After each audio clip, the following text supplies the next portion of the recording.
What up, what up, what up? Thank you for tuning in to the Swish Masters Podcast, and thank you to our sponsor, SS96. Visit ss96.net and use the promo code Swish Masters for 15% off. Yeah, that's right, you heard me right. 15% off on all store items. Hats, hoodies, t-shirts, whatever you need, SS96 has it. Also, don't forget to go and check out that music from Straight Stoner, produced by yours truly. You know what it is, Gut Gang, mobbing, sleepwalking. We out here. Thank you.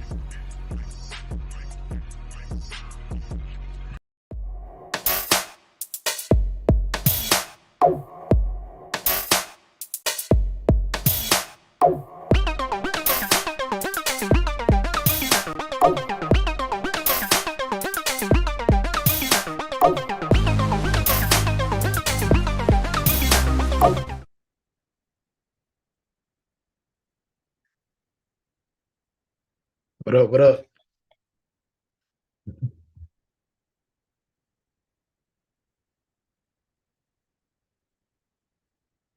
Making it, man. That's my thing. It wasn't set right. There we go. Y'all should be able to hear me now too. All right, what's up? What's up? What's happening, Q? Man, what's happening, man? Switch Masters in the building. Another week of the NBA. you know, Yep.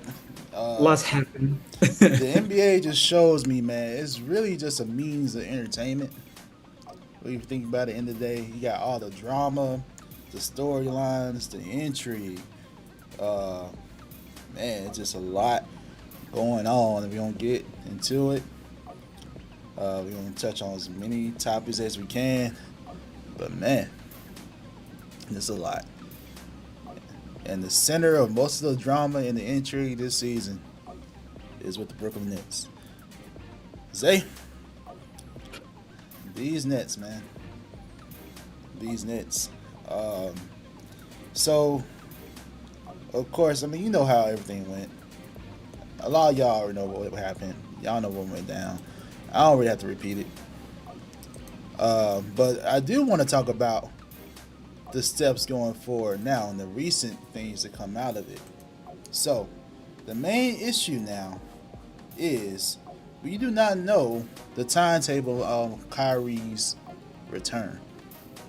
Okay? The interim, but now head coach, Jacques Vaughn said, I have no update on timetables at all. So remember, the Nets suspended Irving for at least 5 games. At least. That was up this past Saturday. But when you see him geared up. So, it's tough. You also had Joe Tsai put out a tweet that said that he met with Kyrie and his family in person, actually. He spent quality time with them. And they understand each other. And it's clear to Joe Tsai that Kyrie does not have any beliefs of hate towards Jewish people or any group. And that's Joe Tsai, the owner, right? Joe Tsai, the owner. He also met with Adam Silver. Right? That was some positive talks from that. When will Kyrie be back with the Nets? That's one of the main issues that not only Kyrie has an issue with, but other players around the league have an issue with. In particular, they have an issue with this long list of things that Kyrie had to do to get back into to be back on the court, basically. So it's tough, man. But what's your reaction to all this? At least the Kyrie stuff for right now. Man, a lot of drama. This is New York Broadway show right here with the Nets. Seems like every season, or at least the past few seasons now. And this most recent entry with Kyrie and the suspension and all the requirements to get back on the court have been. Yeah, before we move on, I want to make sure you state the actual list, man. The list includes for him to apologize and condemn the movie, a $500,000 donation to anti-hate causes, sensitivity training, anti-Semitic training, meet with ADL, with the ADL, which is the Defamation League, the Jewish leaders, and to meet with Joe Tsai to demonstrate understanding. That whole list. You can go ahead. Yeah, as you can see, or as you heard, there's a lot of steps to his return, and some of these things make sense. Obviously, apologizing for his actions or lack of action.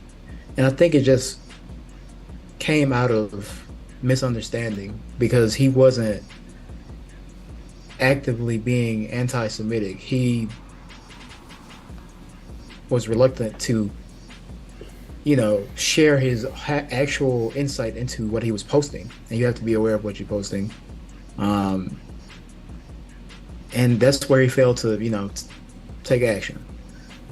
And now at this point in time, after all the events that have occurred, he's apologized.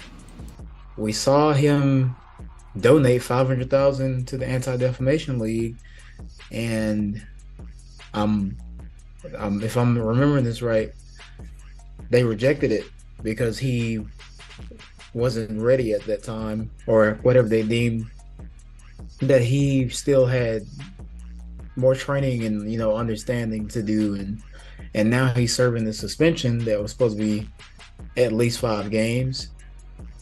And I think that the Nets are just, I guess, taking their time to give him a time to come back. So it's just a lot, and I do feel like it's a bit extensive to go through this whole list of things to have my job back after initially what they asked for was an apology. And even though it probably seemed a little bit reluctant to a lot of people, it was an apology. And I feel like there's a lot of extra effort going into him not being on the court right now. And I think that may help the situation to be able to blow over a little bit more once he does come back. And so it's not like, oh, Kyrie's return from the melancholy drama that he's caused or whatever, and the Nets organization's dismay. But it's just kind of I don't know, we're optical beings, so we see that he's not there, and we see this big list. So it's like, what's the issue now? Yeah, I want to clarify. I want to go further about what you were saying. So, the ADL CEO said this about his apology, right? He said this is an encouraging step from Kyrie, but actions speak louder than words. Because of his post and previous refusals to walk it back, the anti-Semitic film/book is now a bestseller in multiple categories on Amazon. There is a lot more to do to undo this damage. Although we will not accept any funds from him, if Kyrie is able to direct dialogue to repair the harm that he has caused and to engage in the process of healing and learning in a sincere matter, ADL is open to engaging with him. Time and action will tell. So it seems like he did apologize. But the view of the apology, the perspective, at least stemming from this statement, is saying, oh, you apologize now when you had multiple opportunities to do it before. And because it seems so late now, it doesn't seem as genuine or sincere based on what the ADL is saying, because they just literally said in a sincere manner. So that implies that they think Kyrie's apology isn't sincere or genuine. Clearly. And to be fair, he did issue the apology after the suspension was in place. So perspective and viewpoint, I can see it on both sides. So I can see that. However, he did apologize. He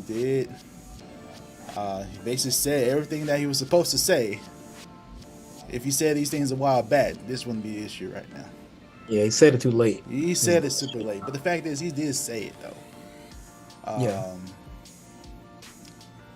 And it's just a lot because, like you said, there's accuracy in both sides of it. Because should you have posted a link to something that contains, racially prejudice, any type of negative energy that you're putting out, and you just post a link mysteriously? It's like, of course, how are we supposed to interpret what that means? So it seems like you're supporting it because it's good and bad and everything, right? But yeah, like a lot of there was times somebody supported everything in it because it wasn't clarified, and that's what the issue was.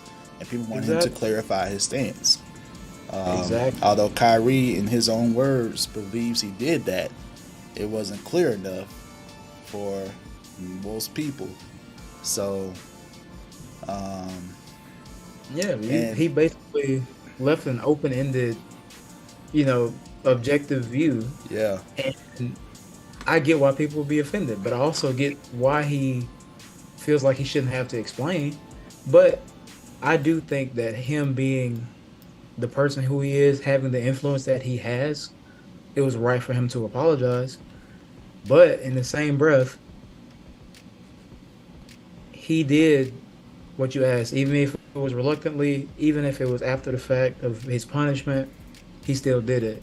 And the other big part of this that I think that you also touched on, the movie itself is now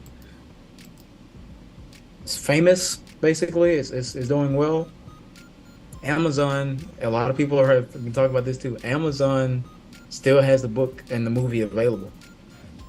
So what does that say about, this billion-dollar company spreading, and I get it. It's money makes the world go around, but it's like, well, you didn't see them take the thing down. They didn't condemn anti-Semitism and everything. So I get why people are upset about that as well. Yeah, and at the end of the day, it's like you cross so many different lines, man. Because you got the free speech part of it,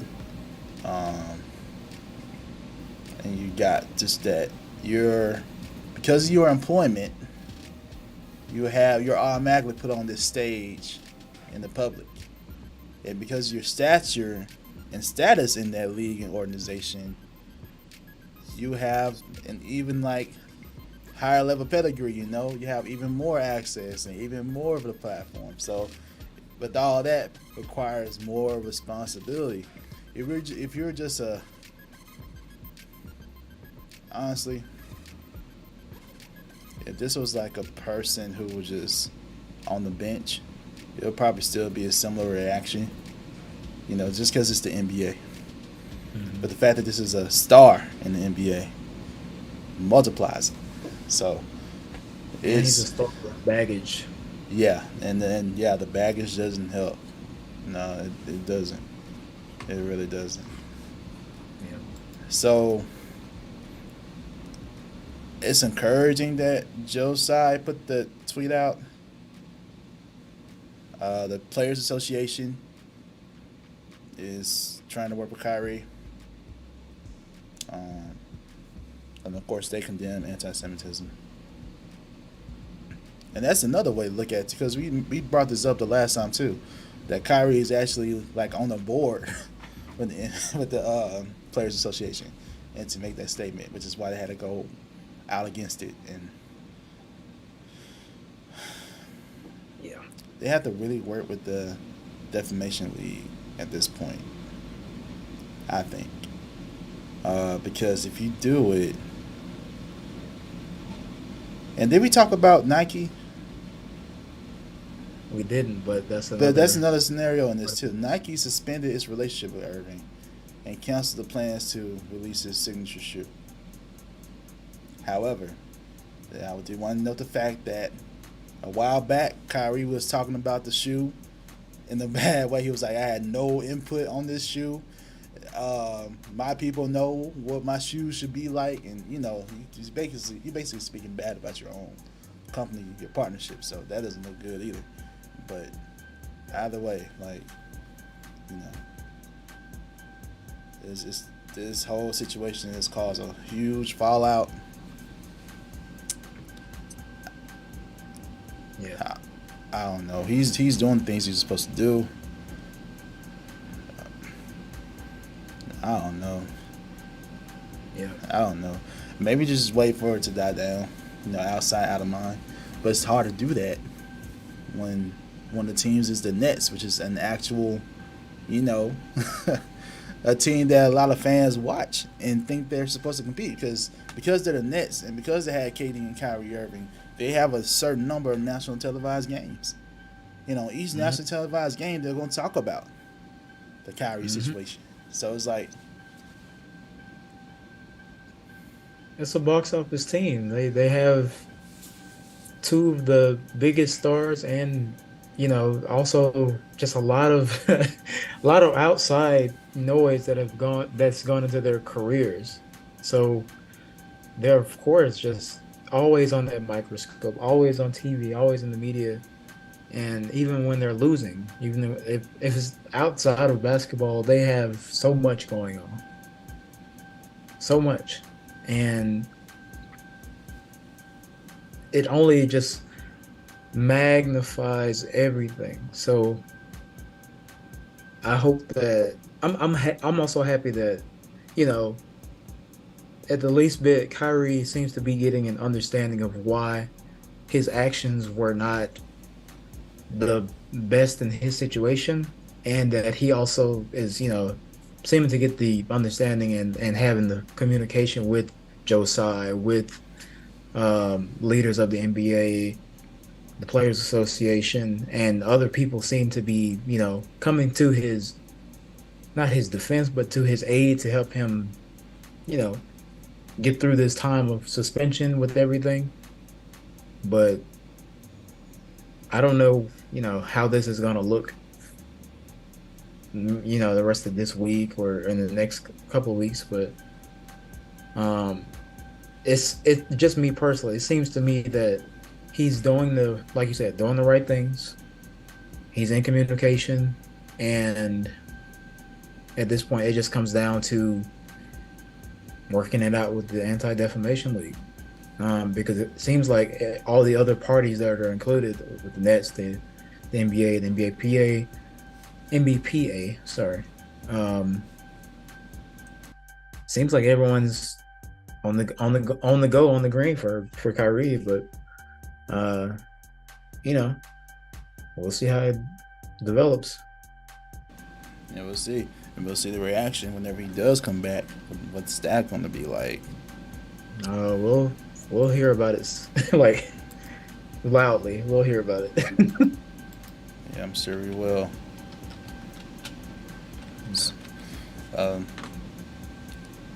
So of course, that's not the only thing the Nets have going on. So apparently, all the big news was that after Steve Nash was fired, Ime Udoka was set to be the Nets coach within the next 24 to 48 hours. Those hours passed, and we still didn't hear a word about Ime Udoka being the coach. Excuse me. Okay. So it actually turns out that now Vaughn, who was an interim coach, is now the head coach. Yep. That happened. that actually happened. Man. He's now the permanent head coach. For this season, at least. Yeah, it is. Yeah, well, it comes with the deal through the 23-24 season. So 2 years. Well, yeah. 2 years. It comes with the promotion. It's like, I hear you. It's like you're back. I mean, of course, anything can happen. But why did the Nets back off on their plan? One, that has so much backlash going on once that news was released from Woj and Shams. And it turns out lots of voices apparently were urging Joe Tsai to not hire Udoka. Yeah. All that was going on. And apparently it worked.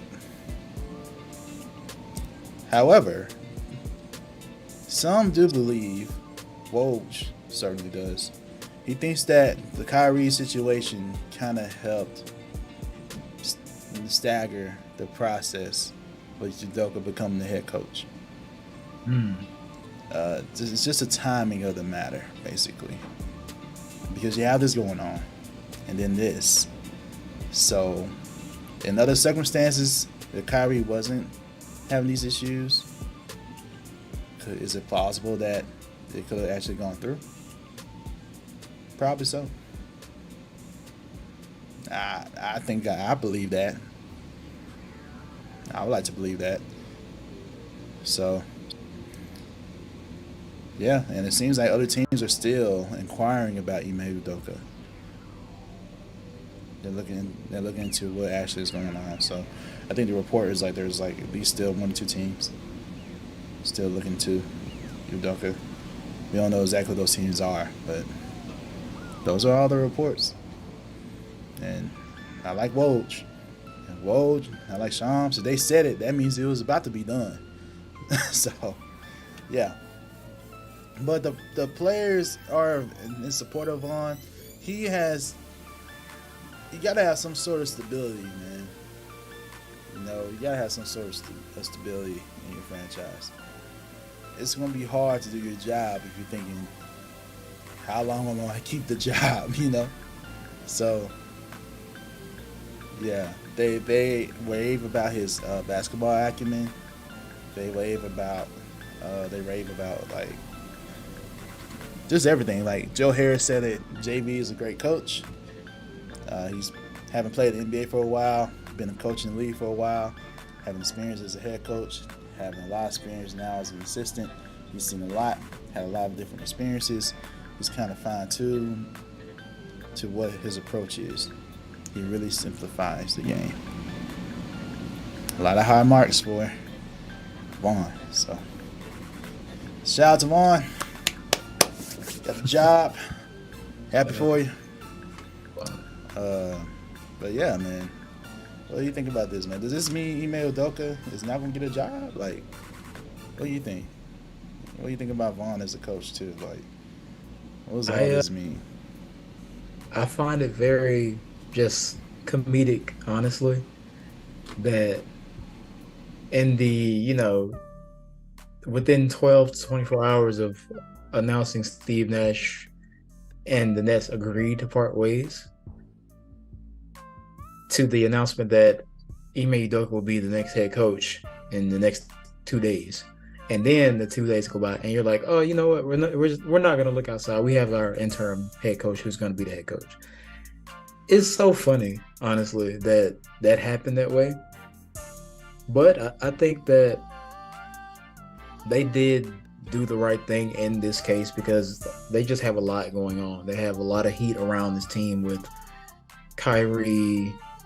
Like the last time we were on for the podcast, we played the video with the list of events that the Nets have had in like 6 months, and it's like longer. It's more stuff on that list than the amount of games that they've played this season. So to bring in Ime Udoka, who is currently serving his suspension with the Boston Celtics, would not be very. Would not be a negative light, but wouldn't be the best look for that organization. And I think it's good that that the players are supporting Jacques Vaughn, and in his short time, he's done pretty well as a head coach. They had a 4-game winning streak until they recently lost to, guess who? The Los Angeles Lakers, which is also comedic. But I'm happy that KD, why can't I think of this guy's name? Joe Harris, all of these players have spoke highly of him and he seems to be, understanding his, team so far. And I hope, he does have a fair shot. I think that that's all he deserves is the fair shot since kind of looked over him and then you were like, oh, we're gonna get a team because we couldn't really find or get the person that we wanted because of all the stuff we have going on. With that said, I just think that it's kind of like if I was Jock Vaughn, I would look at the situation like, oh, so y'all they didn't believe in us like DJ Khaled, but God did, type thing. Like I would take this opportunity and run with it. Like coach the heck out of this team, exceed all expectations, make the playoffs, make a run, just elevate these guys to be better than what we actually expect this team to be with at full strength once they get everyone with Ben Simmons out, Kyrie out, Joe Harris just coming back. Once they get to being their full team, I hope he just runs with it and shows them like, yeah, I can do this at a high level. So yeah, I think it's good, and I think they made a smart move. To answer your question about Ime Udoka, do I see him getting a job outside of what he's doing right now? I don't see it anytime soon, to be honest. And I saw a video today with John Sally, former player. He made a good point about how the Celtics and Ime Udoka, the suspension, even though he's not fired, thing is, playing out. His analogy was that they're basically letting him die slowly. They have the knife in him just enough to watch him die slowly. You haven't fired him, but you've basically put out this report and made him. You're basically getting payback for what he did, and now it's gonna be hard for him to go anywhere else. Regardless, if it was Brooklyn, was especially gonna be difficult, but now he's gonna be looking like, all right, he's got this baggage with him that he's gonna have to carry, and there are full details of the report of what actually happened and everything. We only know, what we found out this past summer when everything was released. Well, not everything, but what was reported. And, I don't know if he's gonna get a job anytime soon. And after his year of suspension, I don't know what happens to him. Like, I think he doesn't get a job this year simply because I think it'll be extremely difficult or very unlikely that we see him hired on as the next head coach of any other team. So that's my thoughts. A lot of this just goes really, really bad on Sean Marks, man. A lot of this is on him. The move to fire Nash is basically his job. The move to hire is his job. The player personnel, all that is on him. I believe his seat is just as warm. He's just trying to do what he can to cool it off a little bit, basically. But his job is not safe in my opinion. All this falls under him. It really does. Oh yeah. I don't know how many times I've said it, but this organization just is not it. They have not figured out how to operate. Joe Tsai, they were doing great before the acquisition of Kyrie Irving. They were building, yeah. They were looking good. Really building and had a shot at, oh, let's go get Kyrie. Oh, KD was leaving Golden State. Let's go get him. Oh, they want James Harden. They want Steve Nash. And they went and they were climbing. Like it was, even though it's not like, all right, obviously you get the chance to get KD, James Harden, Kyrie, you're thinking, oh, I'm gonna skyrocket, whatever. So they had a little quick rise, but the fall off is just, it's like last season KD was back fully healthy, Kyrie was out, the toe away from a game. It's just a lot, bro. So yeah, Sean Marks is definitely under review, and I don't think he's gonna have I don't think he's gonna get fired anytime or anything like that. But it's gonna be. Man, if they do that, it's over. Yeah, it's a lot, bro. It's a lot. Oh man. And because of all these things going on, Kevin Durant's name has come up in trade discussions once again. There are several teams. Let me start by saying this. The NBA GMs and the NBA execs believe that Kevin Durant is on the market, like to watch out for it.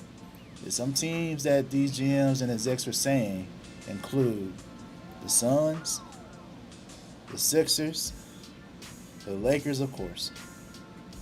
Of course. But yeah, those are some of the teams. Could be more.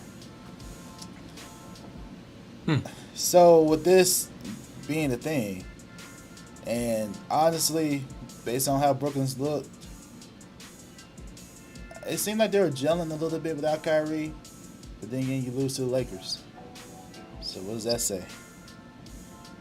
Anyway.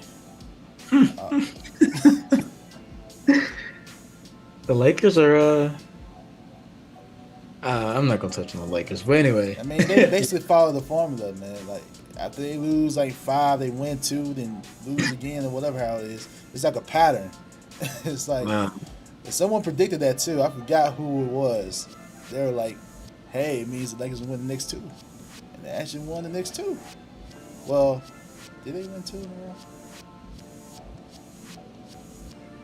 They had a win before the Nets, but I'm not sure if it was back to back. No, it wasn't back to back. I take it back. Yeah, I take that back. It's like they won and they lost. Either way, you lose to the Lakers. Yeah. But who currently, based on standings, are in play for Wembanyama. But that pick doesn't go to them. It goes to the Pelicans. Yeah. And not only that, the Nets are kind of in play because of their record, man. It's as the Nets, I would possibly look at a Kevin Durant trade. I would. And just try to get everything I can back. Just blow it up. It's not working. Honestly, before I do that, though, I would honestly try to see if it'll work with Vaughn. You know? I try to make it work. See how it is with Kyrie. Because they have a championship roster. Like, on paper, it looks good. Yeah. But on paper. But can we get people on the court is the question. True. Backup plan. It's a good backup plan to have. And he just signed like an extension. That's a valuable contract. So the team he goes to, you know, you got him. You got him for like at least a couple years. So I will get everything I can for Kevin Durant. Obviously, some of the scenarios that came up, like KD for AD and some picks, whatever little the Lakers have remaining. So another one has been that I think this is kind of more realistic. Aiden for KD and some picks. I don't know. But what team would you like to see KD on if they did a trade? I mean, of the 3 teams you just named? Or it could be any team, honestly. Like any realistic team, honestly. Realistically.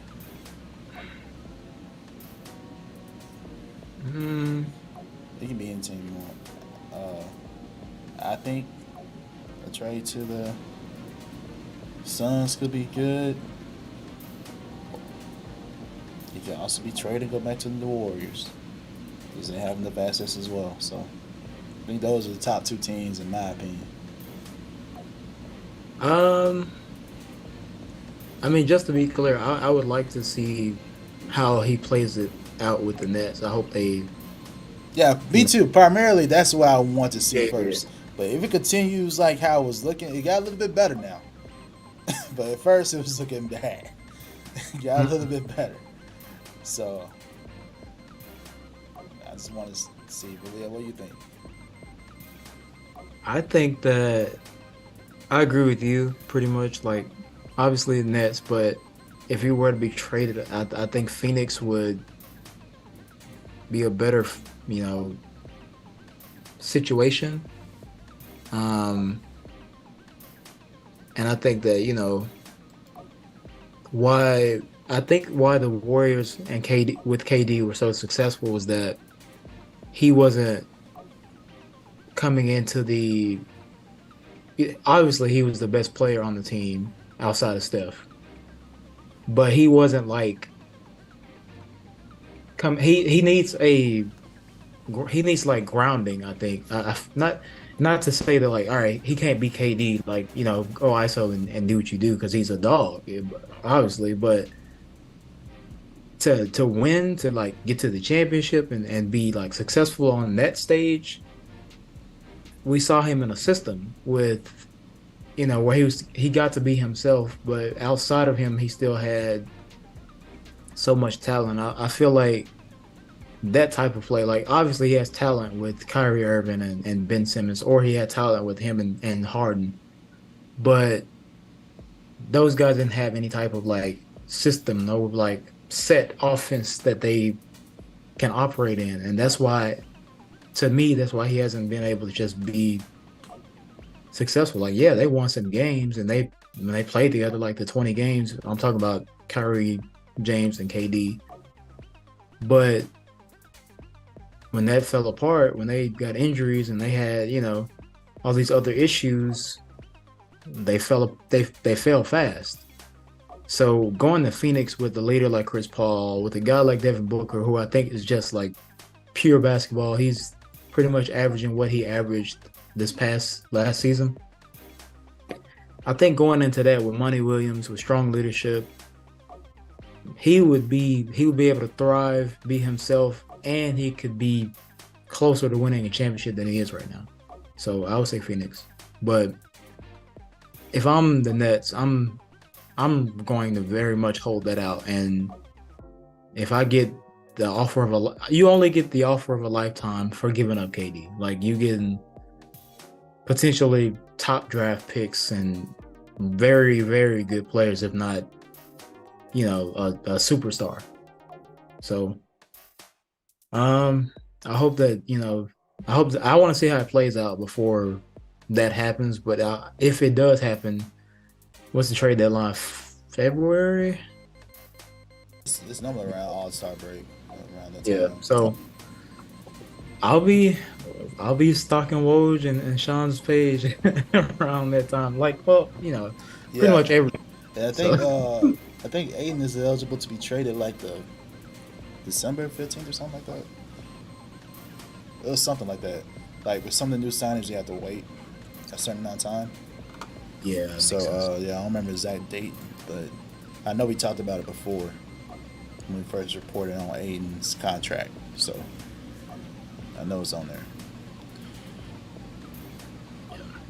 We'll see. That'll be interesting because I Phoenix has a lot of, well, not a lot, but they have some things going on too right now that we'll touch on at some point. But that would be interesting to see Kevin Durant, Devin Booker, Chris Paul as a potential team up. I think I can see that.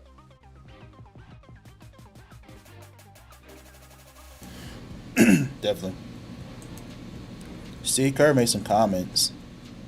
Actually, I'm going out of order. My fault. Want to talk about we were supposed to talk about Embiid's monster game. I was thinking about Warriors. And I was like Steve Kerr, but this dude hit on like Embiid's monster game, man. He definitely had a game. This dude Monster. scored 59, 59. And the game before that, he scored like 40 something, if I believe. Yeah, 42 over the Hawks in the previous game. Embiid declared that he's going to do whatever it takes to lead his team to victories, and I'm seeing it right now. Really. 24 hours later. 24 hours later from what he did to the Hawks. Put 59 on the Jazz. Which is a top team, by the way. Defensively. Jazz. Jazz are a good team. A good team. And the game was actually really good. It was very competitive. But Embiid kept them in the game.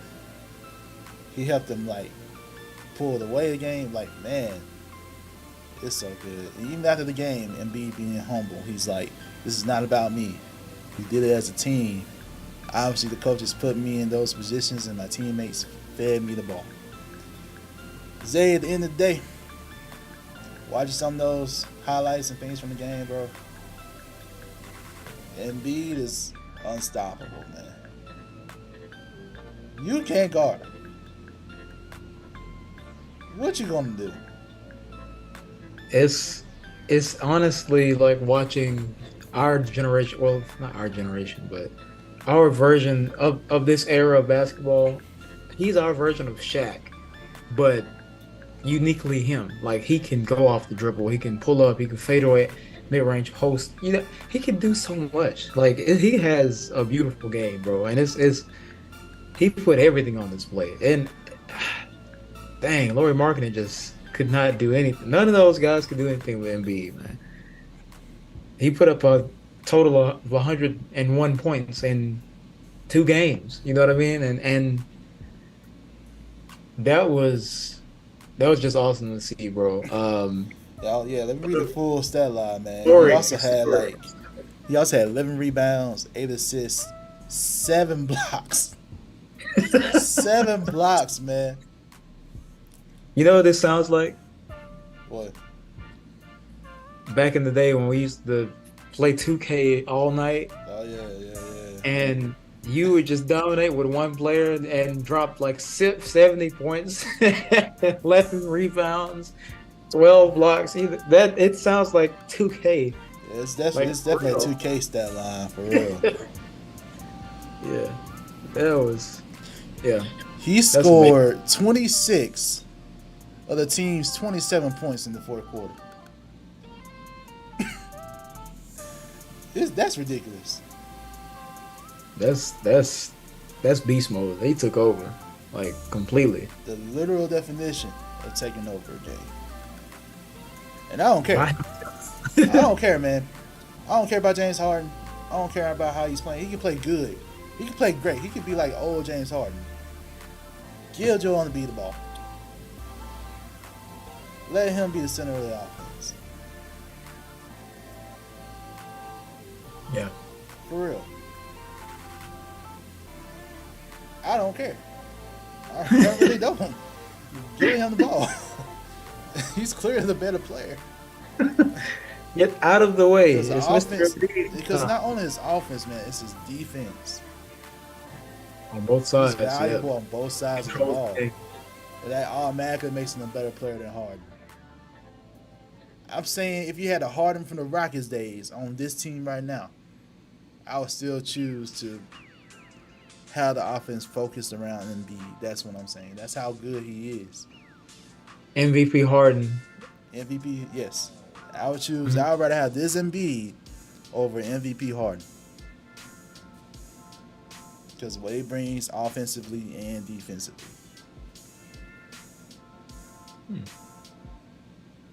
Play inside out. I don't care. I mean, pick and roll. Shoot. Go ahead. James Harden be the master of pick and roll. You choose. When they playing off, go ahead and do your 3, whatever. And drive. That'll be deadly. If it was MVP Harden, but still. I mean, the guy is just like unstoppable. There's nothing you can do. It's just like, all right, Joel's gonna take me down on the block. He's gonna face up. he'll take a couple dribbles, and he has a good handle for a big.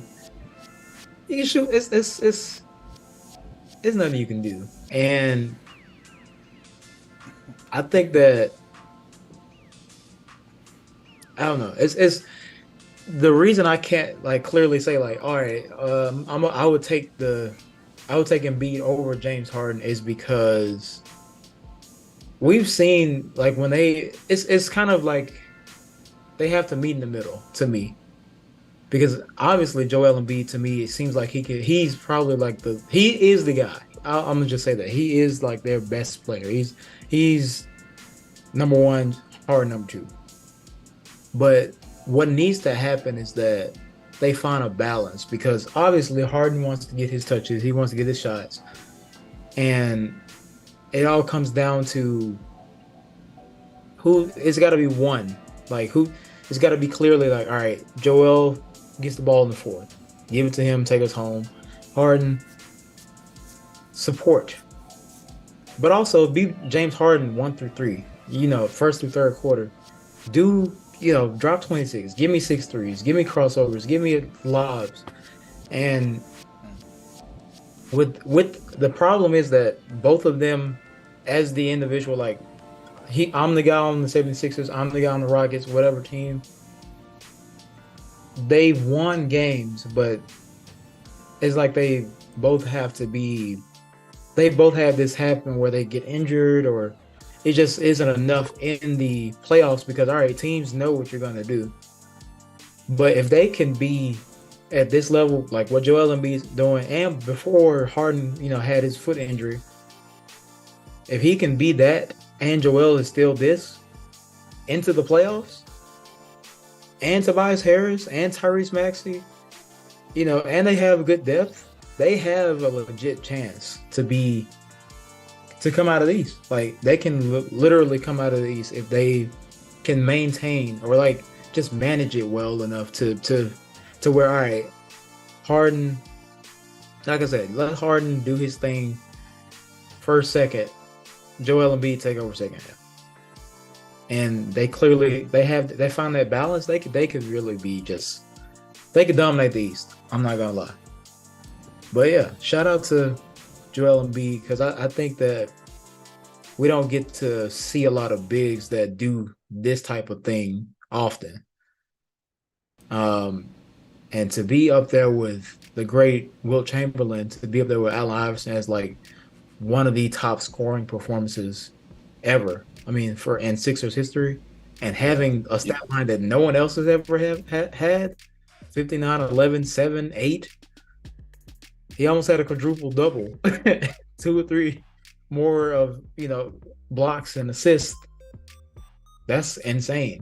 And he's 7 feet. Embiid, yeah. Like Embiid was my MVP last year, and I hope he picks up where he left off, and he gets it this year. I want to see him just keep going. Just stay healthy. Just stay healthy. They want him to stay healthy. He was the first player to record at least 50 points, 10 rebounds, 5 assists, and 5 blocks in the game since blocks became an official stat. He's the first player to register at least 20 points and 5 blocks in a single quarter. He's become the first player to outscore both teams by himself in the fourth quarter since Tracy McGrady did it in 2006. He's the fourth player to score at least 100 points in a back-to-back game. That's crazy. Since the NBA and ABA merger, man. Just ridiculous. Shout out to Embiid. He had one of those nights where it's just like, just give him the ball. Just give him the ball. That team is nothing you can do. It's just nothing you can do. Oh man, fire! Yeah, shout out to Joel Embiid, man. Keep going. Like to see it. Hey, he even psyched out Lauri Markkanen, man, at the free throw line. So reporter asked, they asked him what he said. He was like, I told him, he said, I kind of lied because Arthur, who is his son, is currently is sleeping. So I told him I had to put Arthur to bed. So you better miss some free throws. We don't need to go to overtime. And he said, and B said I did lie because Arthur, he goes to bed every single day at 7:30. So it's like he was already in bed. So he, Joel Embiid is definitely a troll. He's yeah, I like Joel. Yeah, I like Joel Embiid, man. Yeah, that's the funny thing. I'm sure he was talking a lot because he talks on the court. He does. He's talking. Yeah, that's funny. He had to put his don't make these free throws. I gotta go home. I gotta put the kid to bed. That's coming from him. It's just like you can't even be like mad at it. It's just like all right. I I would tip my hat to that. All right, that was funny. That was good. Yeah. So, uh, Steve Kerr, he has some interesting comments. This happened about last week. This is when the Warriors were dealing with some injuries. You know, when you come off a back-to-back, players are banged up. You may have to make a tough decision to sit some players. As fans, we buy tickets to expect to see some of our favorite players play. But sometimes due to the coach's decision, it makes sense. I understand it. You want to rest some players after back-to-back. It makes sense. Especially if you have some players dealing with injuries already. However, Steve Kerr is offering a solution. He said the league is trying to address it by softening the schedule some. I think about it all the time. People are spending good money to see a team, and then someone doesn't play. That's not something I'm ignorant to. I know that it's painful. We've had a lot of discussions with fans over the years who have been in that situation. But ultimately, the player's health is the number one factor in our team's success, and even our fans' satisfaction, even our fans' satisfaction in the long run, because we want to keep guys healthy throughout the season. Ideally, it's a 65-game season and everybody plays every night. But good luck getting that passed. Maybe 70. So there has been a lot of discussion about the NBA schedule on the upper level, on the exec level with the Players Association. However, fewer games does mean fewer dollars in your pocket, fewer TV deals. It's a lot to consider. However, I feel like there needs to be some sort of thing to happen. And old school players will never support that. We had to go through this. Why can't you go through that?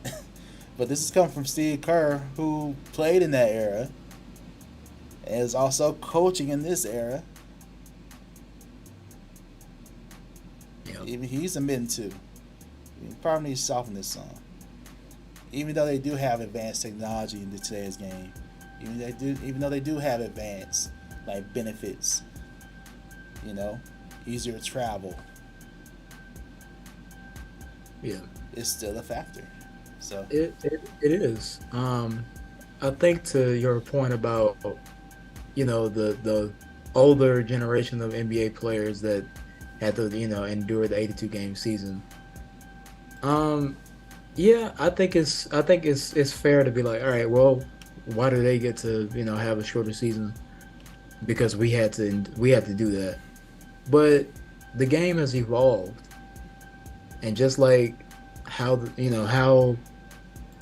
everything around the game with technology and travel and medicine, treatment, surgeries. If you know better, you are supposed to do better. And I think it's come to a point where we see guys like Kawhi Leonard taking, so many games off because of injury. And, like you said, you have to, at the end of the day, prioritize your health. And was it fair to those older guys that had to play all 82 games? No. But I think that it should be considered that, all right, well, I have this many knee injuries, and my shoulder's messed up from playing 82 games a year for 5, 6 seasons in a row, whatever. If you know that you had to do that, why would you want to, push it down on everyone else that has, to go? And another like reason why I'm on board with, all right, let's shorten the season. I love watching basketball. I watch basketball year round. Like summer, I'm somewhere like, something I'm involved in is having, basketball in it. But I do realize like, hey, it's really a physical battle to be doing this year round and having all these games. And I feel like if we don't, shorten the season, if it goes on 82 games every season, we're just gonna see fewer and fewer players like playing. Kawhi, honestly, the Spurs had been doing load management because Tim Duncan and Tony Parker and Ginobili would have nights off. Kawhi came, he had nights off. So it's just a matter of, like you said, prioritizing health. And it honestly, yeah, while you probably get less TV deals, less money,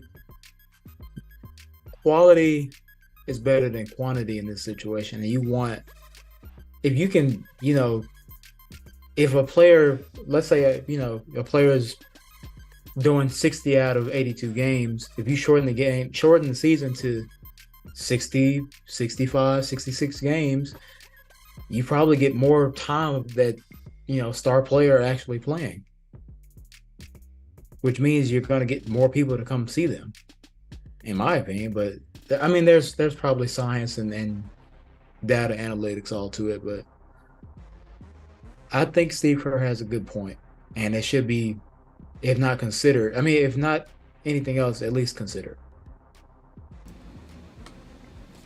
Yeah, I think it's something to consider. We'll see. Just because it's an old way of doing things doesn't mean it has to stay that way. We change, we evolve. Another thing to consider is that how this looks stat wise. If you compare it to some other players, that could be potentially an issue. But they come up with so many different advanced metrics nowadays. It's like you can come up with any stats to justify whatever you want nowadays, basically. So it shouldn't be too much of an issue. So Yeah. There's a lot of stuff. Like even now, I'm thinking like me personally, like or just like I guess our country, how we as a society, as employees, we work like generally at least 8 hours a day and 40 hours a week, and only have so much vacation time. And then I look at a lot of European countries where they have months of vacation. They only work 6 hours, or they work less than 8 hours a day, and they're productive, and their employees are happy. And over here, even with basketball, it's like I'm sure these guys love their. Well, I'm not gonna say all of them, but a lot of guys love their job or just enjoy being able to play basketball for a living. But it does come to a point where it's like I do need, as a human, some time to be away from my job or not have it be so difficult and physical on me. So I think that's that's something that should be thought about. Just saying. yeah, we're both in agreement. We are. Zay, if I were to ask you who's the best player in the world right now, who would you say? The best player in the world right now.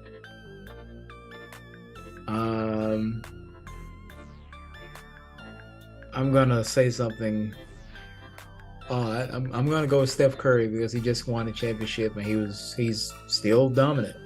So I'm gonna go in the world right now, Steph Curry. That's not, and that's arguable. That makes sense. That's believable. But according to Giannis, that's LeBron James. So this is his quote. It's interesting to me how LeBron is still one of the best shapes of his life, and being the best player in the world is still being in year 18. Like, that's really interesting. I want to know how he does that. He's been consistent for 18 years. He's always there. He's always showing up. That's unbelievable. He obviously gets credit, but I think we got to give him more credit. Doing it for 18 years, that's hard. And hopefully, I can be there. Hopefully, I can do this for 18, 20 years. That's the goal. Giannis said LeBron is still the best. LeBron is still the best player in the world. When arguably, and no matter what debate you have right now, most people will probably say Giannis, Jokic, like you said, Steph Curry, Joel Embiid, especially after his monster performance, Luka, even KD. Mm-hmm. I don't think a lot of people would agree that it's LeBron James. I believe that, yeah, it's amazing how consistent he's been and that he's playing this well in year 20. Mm-hmm. That's crazy. He's been consistent, and to be fair, LeBron did average like over 30 points last season. He averaged over 30. He averaged like 8 rebounds and 6 assists. You know, he was still putting up elite numbers. But Zay, watching these Lakers games, LeBron doesn't have that same impact like he used to. To be the face in the NBA, you got to have impact on the game. Some sort of impact. Yep. Now, players have bad games every now and then. Yeah, that's true. But in this sample size of the Lakers seasons we have so far, LeBron has not had that impact that we're used to seeing. Even going back to last year, the impact on winning is not there as much. It's kind of hard to explain because people can look at stats and like, oh, he put up this much and this much, but if you watch the game, the actual impact is tough. It's like, it's a little bit of football analogy. So last season, for the Dallas Cowboys, there's Dak Prescott, who was a quarterback. The Dallas Cowboys were trailing in a lot of the games, but Dak Prescott put amazing stats because on these comeback drives, he'll put up these amazing number of yards and touchdowns, but the team would still lose. Mm-hmm. But his stats look amazing. Similar here. Similar thing here. Yeah, it can be hard to explain, but I promise you, it's not the same. This is not the same. I get what you're saying. It and bringing it back, like I get what you're saying about the Dak Prescott thing. I don't watch football, but you know I am. But I take it like this: LeBron averaged over 30 this last season, and it's like, oh, LeBron averaged 30. They must be winning. They must be making a run for the championship. And it was like, nope, they're not even in the playoffs. That's odd for a LeBron 30 plus points per game. That's unheard of before recent times. And it makes me think about, in basketball terms, how Carmelo was for a long time. Carmelo was leading the league in scoring like 4 years in a row, and whether it was with the Nuggets or the Knicks, we knew they weren't going far, and it's now the same thing. And I'm not even like comparing the teams, but like right now, obviously, this team isn't it. Even with Russell Westbrook playing better, everything else, this team just isn't it. And while LeBron's impact in the past has been like, all right, he's been able to carry a team, like even like his last few Cavs teams that he drugged, by their heels to the finals. He's getting older, and I feel like for the first time in forever, we've seen him be semi-human because he's about to be he's about to enter year 20, and he still is like great. He's still, to me, if you don't have a LeBron in top 5, you're not I don't know. It's you have to consider LeBron top 5 at the very least, and he's not the same superhuman that he was before because he's just getting older. I think it just comes father time is catching up, and I think he's gonna play great basketball. He's gonna have his stats. He's gonna pass Kareem, but he's not going to be able to just do it on his own anymore. It comes down to, all right, I can give you my 25 and 8 and 7, but all right, who else is going to put up 25 and 6 with me? Is it going to be AD? Is it going to be Russ? Is it going to be anybody? Because right now, if they can get that turnaround, because the Lakers actually played pretty well yesterday without him, it's too late. You're already putting yourself. You're second to the bottom in the conference. So I think that Giannis has a good point. I think that LeBron to be where he is in this point in time is unheard of. But I also get that he's not carrying this team the way he has in the past, and it's just because it's not that simple anymore for him to be able to take over the game, and the game is different. It's a lot of shooting, and they don't have any. No disrespect, but they barely have.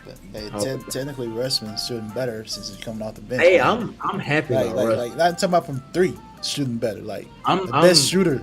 Yes, like he's been their best shooter the past few games, and I'm absolutely loving that Russell Westbrook is playing better because I personally like Russell Westbrook. I don't know if I've ever said that openly, but I like Russell a lot.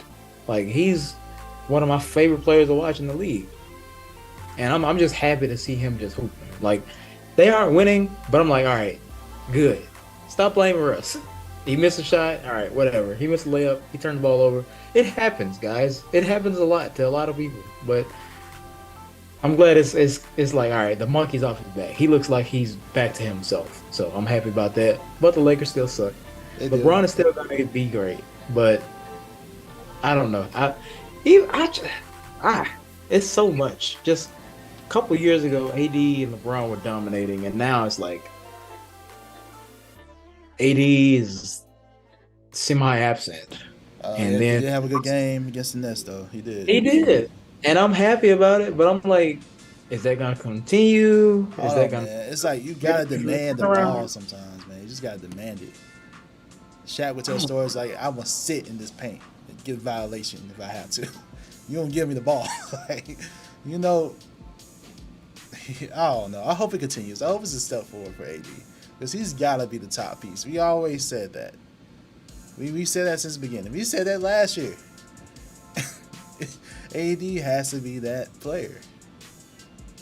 But it's also about not only AD being the best player, but the team has to be just find a level of consistency. Like if you can get AD doing what he did yesterday, if I see AD in the post, he was, especially against the Nets who are struggling right now with big men with interior defense. Like, give him the ball, post up, and I want AD to be in the post.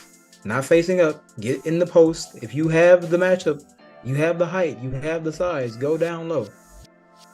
But also the guys around him, all right, once AD is getting all right, you got to help defense come over. All right, I got somebody on the wing. Or if you can't make the shot on the wing, be able to make a play.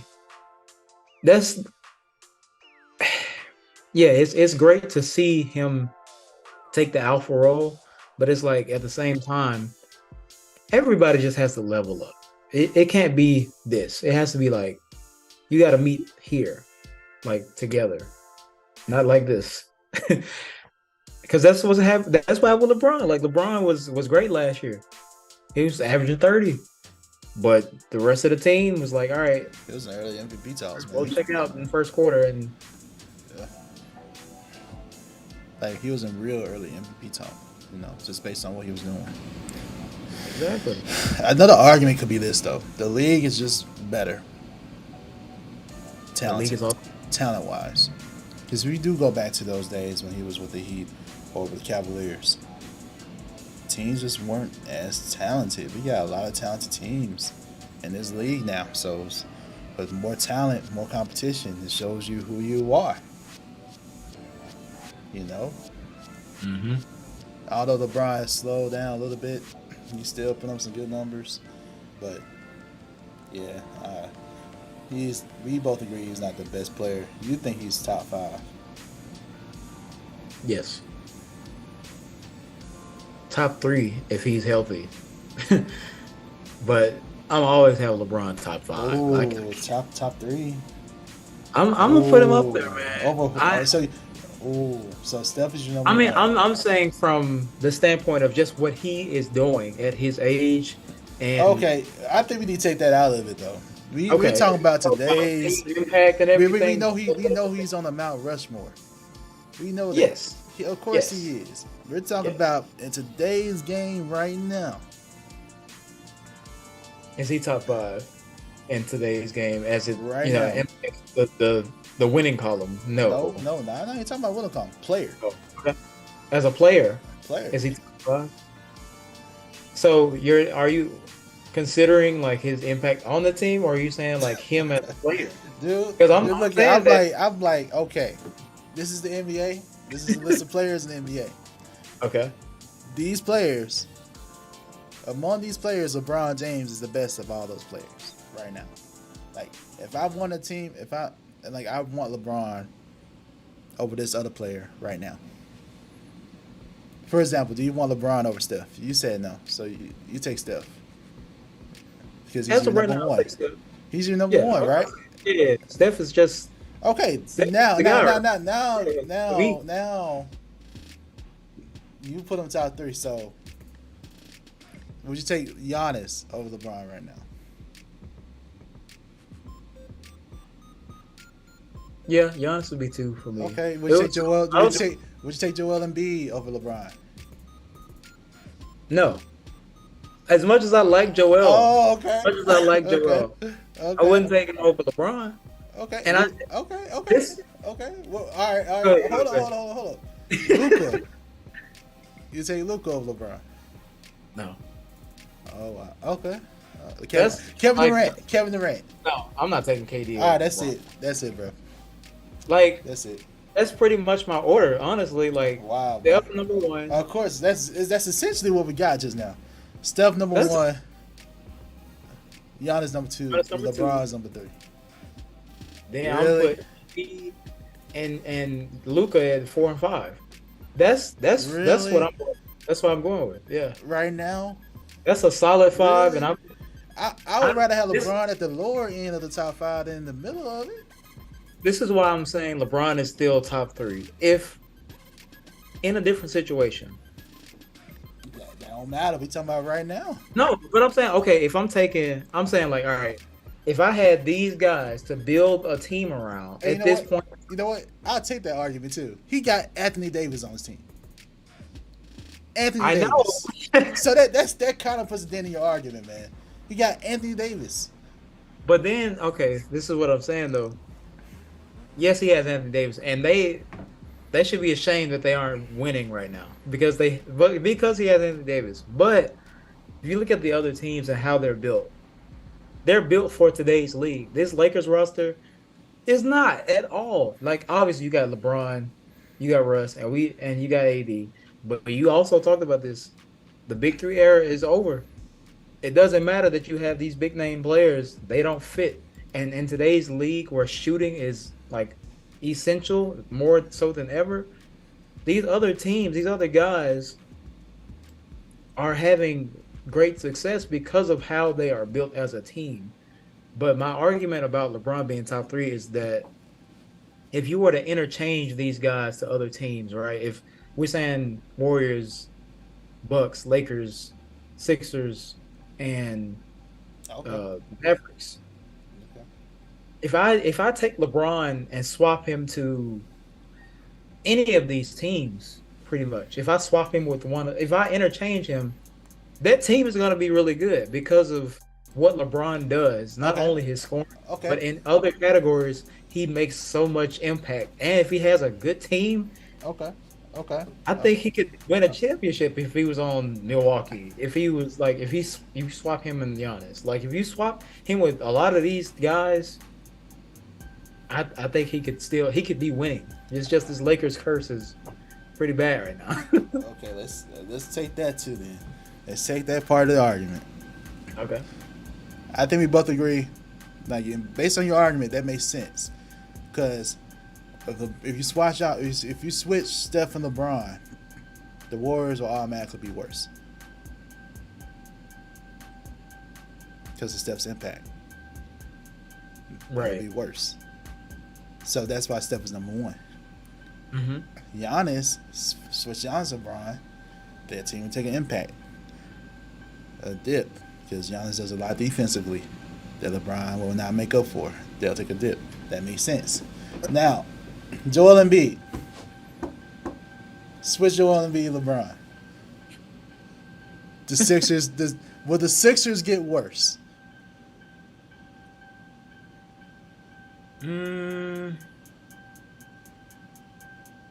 Potentially. Okay then. All right. Just stay with me. Stay with me here. Okay. And you know what? You know why they'll get worse, right? Because they wouldn't have defense. Exactly. Indeed. Exactly. That's fair. I mean, looking at it from that perspective, I get that. But I think that let's stick with it. Almost done. You got a point. You got a point about Luka though. You got a point about Luka. Him and LeBron. Him and LeBron are basically like the same player. Like we get that. Identical, almost how they control the game. They are. And Luka just went to the conference finals, so yeah, I have a point. even with the Kevin Durant argument, because the roster the Nets have is arguable that it could potentially be better, and you know, so I give you that too. So it's looking palpable. Like I'm trying to think of other stars like. I mean, like a LeBron. Don't get me wrong. Jason Tatum or I don't know. You'd say Tatum, Jaylen Brown over LeBron. Oh, so if it's two players, that team would definitely be worse off. But I'm just doing based on your logic though, man. So based on that logic right there, that works out. Based on that logic, that works out. I thought I had an argument, but it works out. You still within the top three. Based on what that argument you said. I mean, I'm not like, and that's just my opinion. I think that in a different situation, he could really be true. So more you have a good point. In a different situation, he could potentially have better impact. The team could be doing better. That's true. Good point. That's why a lot of it does have to do with that roster. A lot of it, but at the same time. He's responsible for that roster, man. So, yeah, good point. But so, I mean, he is in the twilight of his career, so it's kind of like, all right, at some point, it's gonna be, you know, it's not gonna be what we're seeing now or like in the past few seasons. It's gonna come to a point, but. As of right now, I think that him healthy, you're going to get solid numbers. You're going to get, you know, in the right situation, good basketball played. You're going to win games. You're going to compete. And right now, the Lakers are an enigma because they have superstars, but they can't really figure out the rest of it. It's like, all right, I got 25% of my team here with LeBron, AD, and Russ, and we're just figuring out the other 75% of everything. So that's just me. I mean, it makes sense. But at the end of the day, we both agree. Well, we both disagree with Giannis. LeBron is not the face of the league right now. He's not. He's one of the faces. But he said, all right, Giannis's words, he's the best player in the world. we both disagree that LeBron is the best player in the world right now. Yeah, that's true. At the end of the day, that's what we agree on. We just different on the number where he's at ranked. Yeah, but for sure. That could be another discussion for another time too, man. So just to clarify, what LeBron is what number for you? Because I think I have an idea, but I just want to be sure. I kind of gave it away to give my argument. Like, I think at least 5. I'd rather take Steph over him. I'll take Giannis over him. I'll take Embiid over him. I'll take Luka over him.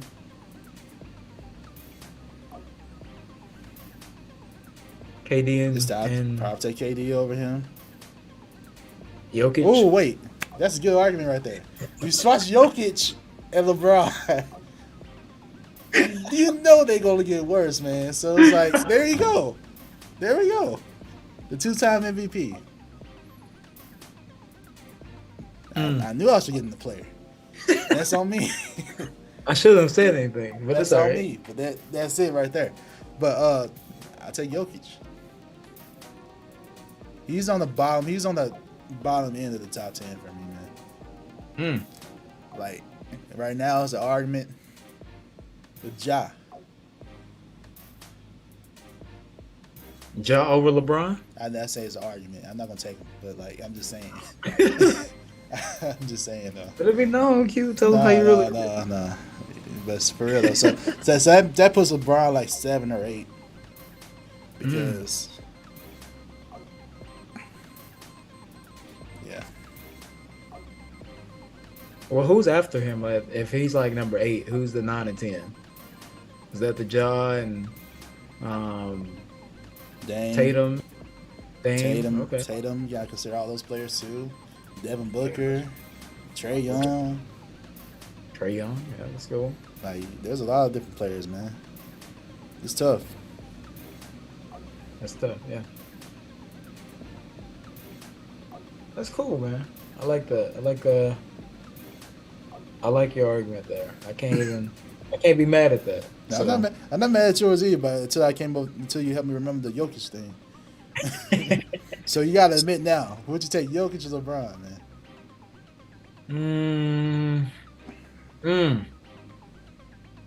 I plead the fifth. I gotta state my case, man. Objection, Your Honor. No, but they both are, to me. Jokic and LeBron are very similar to me in terms of they are how they can dominate the game. Yeah, that's true. Because obviously Jokic is not athletic. Yeah, but passing wise, yeah, but he's a more reliable scorer right now. Yeah. Right now. And somehow Jokic is durable. Somehow. That's a big dude. Exactly. I don't know, man. And people get on him about his body type or whatever, but he stays healthy. Like, he's durable. He lost a lot of weight, honestly. He did. He's durable. Like, yeah. I think he just has a lot of skill to his game. It's not like he so much. He doesn't rely on having to jump over everyone and outrun everyone. Right. So he's got that built-in game that's gonna last a long time because, all right, I don't have to jump 40 inches to dunk the ball, and I can really weigh you down and post you up. Yeah. And him and LeBron bring about the same defensively right now. Jokic is so much. He's responsible for so much on offense. I excuse that part, honestly. Mm-hmm. Yeah. But I'll save that one. Yep. There we go. Oh man, let's start our division preview, man. The Southeast. This is your division. This is your home. This is yours. Start off with your Heat, man. Oh yeah, best team in the Southeast Division, hands down. Y'all just had a Thinking big about game that, today, man. Y'all just beat the Suns. I was watching that right Butler before clamp we came on. Butler clamped up Booker. Oh yeah, you said that like you were surprised. Nah, I'm not. I mean, yeah, I'm not surprised that Butler. You know, Jimmy can do those things. Jimmy Buckets can do those things, man. Oh But yeah, your team was not looking good, bro. no, I'm kind of pissed off at him. I ain't gonna lie. They were not looking good. I ain't gonna lie. Yeah. Right now we're doing better. We just got the 500, which is like annoying. And I'll just take a second. Like right now, we're scoring and relying way too much on Jimmy to carry us. Um, I think I heard Kendrick Perkins speak on this, but we need to see Bam be a 24 point per game. He said 25, 26, but I don't even need Bam to be that. I need Bam to score a solid 23 to 24, 23, 25 points a game, whatever. 12 to 14 boards consistently every game. Because right now he is our second best player and he's not really. It's kind of like he's being consistent, but it's like we need you to do more. I need Bam to rise a lot more. Um, and you know we're still trying to get healthy. Tyler's out. You know, I love the guy, but he misses a lot of games. Duncan Robinson played well tonight, and we need to be consistent with him to get his shooting touch because he's a great shooter. I'm obviously gonna say that my team is going to go to the championship. We were a game away basically this past season, and I think even though with the slow start, it's kind of like how we always start out. Kind of, for lack of better words, middle of the way we start up, and then we bring it on like about 50 games into the season, and you're like, oh, the Heat are number one. It's like, oh yeah, surprise. But you know how I am. You know how it is with their coverage and everything. No one expects anything from the Heat until they're like, oh, the Heat are this good. So we're gonna be that again, and we're just working out the tweaks right now. So I fully expect them to be competing for a championship. Um, so I think how do we do it last time? We said they were going to the playoffs. I already said by the championship, and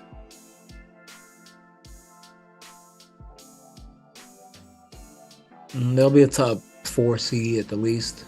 When it all comes down to the end of the season, and championship contention for sure.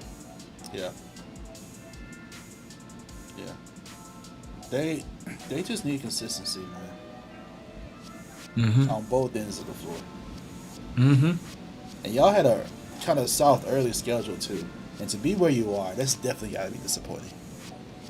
But you guys got a big win tonight against the Suns. So props there. You're on the right track. The next couple games, I just need to see that keep going. I just need to keep seeing it. You got Toronto and Washington, who are Washington's a team that's not to snuff at though. And then you got Cleveland. So yeah. But obviously, I see you guys in the playoffs. And by the time the season's over, they should be firmly in the playoffs. Like firmly in. Hero has been disappointing. As much as I can say, because he put in the work in the off season apparently or something. He was promoting different stuff. And he seemed like he was working, but I don't know. When you get the bag, you gotta show up. You know. Yeah, for sure. Yeah, so that's a little disappointing. But you got Jimmy Butler, who's showing up. You got Jimmy, you got Bam. You always got a chance. You got a chance. Absolutely. So yeah. Absolutely. So we both got them in the playoffs, firmly in. Uh, no, I mentioned the Wizards, but this Wizards team, I ain't gonna lie. If we cover them, if we cover this team like early on, like we hit this, like say we hit this division first, I would have said this team is in the lottery. They're going after Wembayama or whatever. Mm.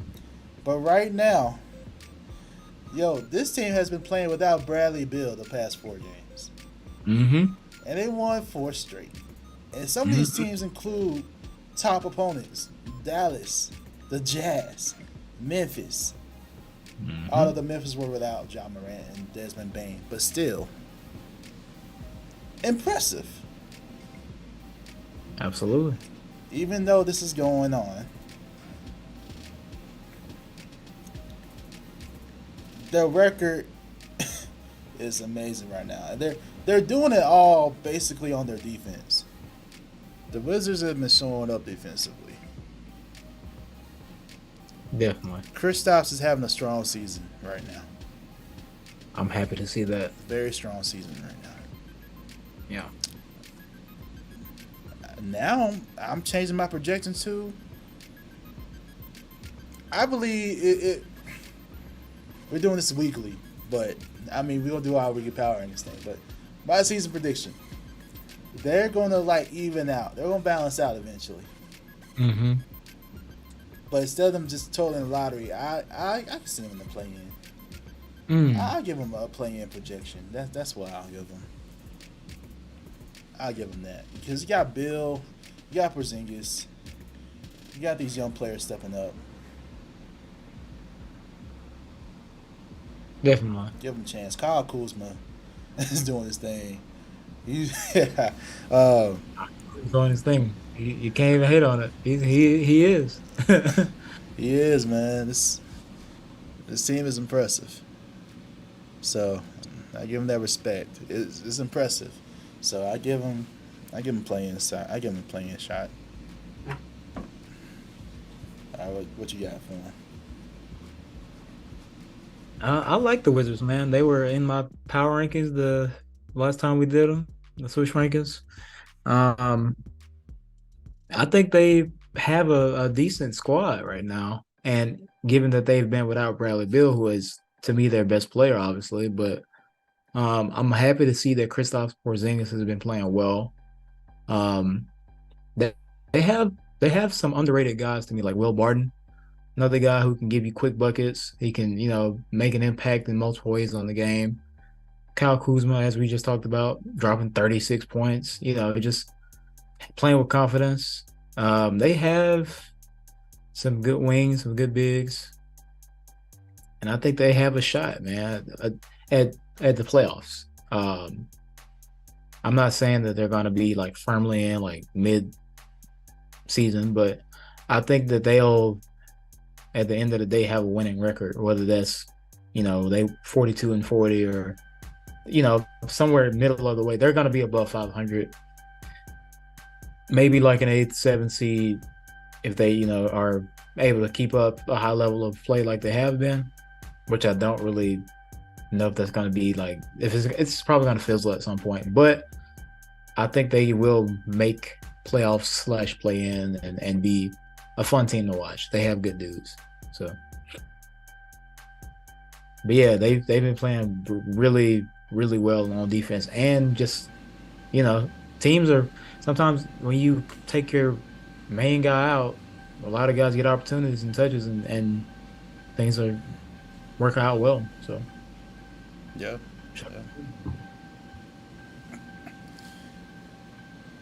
So we both have them like basically firmly in the play-in because based on your seeding, that's still like play-in. So yeah, sounds good. I can't give them playoff guarantee status right now because. Oh no. We'll do that when we come. We'll do that when we get to it. Like right now, I'm just saying who can get into. Yeah, for sure. This team has the potential to reach the play-in. That's what we're saying. Yeah. Now the Hornets though. It's been kind of tough without LaMelo. Although he had a season debut, I think it's this past Saturday against you guys, honestly. So, Yep. so you can kind of consider it a reset for the Hornets. And they're also still without Miles. No, yeah, I get them confused sometimes.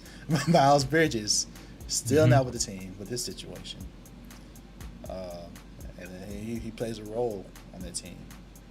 So he may not ever be back. Honestly, bro, that's not looking good. We can talk about that another time, but yeah, hopefully it's a reset for the Hornets. Yeah. I mean, you still got PJ Washington, Kai Jones, Mark Williams. I mean,